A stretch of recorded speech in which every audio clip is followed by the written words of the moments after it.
درباره این سوال دیگه هم باید بدانیم که اگر دوستا برادران و خواهران مسلمان ما از خارج کشورهایی که روز عیدشان مطابق موافق به روز عیدی که در افغانستان یا کشورهای اسلامی هر کشوری روان میکنند موافق نیست، برابر نیست، یعنی امروز سحری داخل نشد در اونجا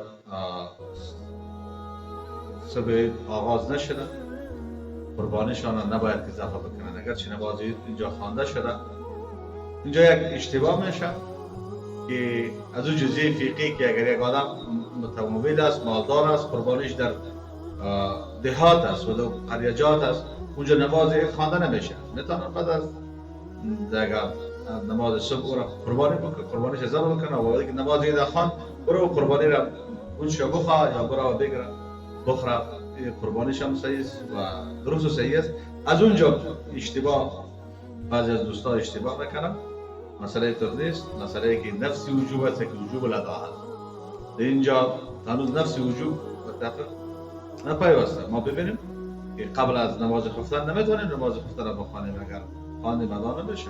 حتی آذان اگر قبل از وقت بگیم بنابر اختلاف واجب الاعاده هست و همچنان دیگر مراسم عبادات قبل از وقت تا که نفس وجوب پیدا نشود دیگر ادا نمیشه. کسایی که پول رای میکنن، کسایی که اینجا هستن، خدای ما را میشنوین و کوشش بکنن که قربانی از اینا را وقتی ذبح بکنن که اونجا در امریکا هم روز نحر داخل شود، یعنی دوم ذوالحجه صبحش طلوع بکنن و بعد از اون چی کنن. بهتر است که بانن روز دو در شرایط هم در شب ذبح کردن مکروه هست. البته میتونه برق است و حالات است میتونه در شب ذبح کنه، گپی نداره شب آینده یا یکی برای سوم بانه هیچ مشکل نداره. اما کوشش کنن پیش از اینکه قبل از اینکه وقت داخل میشه نفس وجود برای از اونا پیدا میشه تا وقت ذبح نکنن.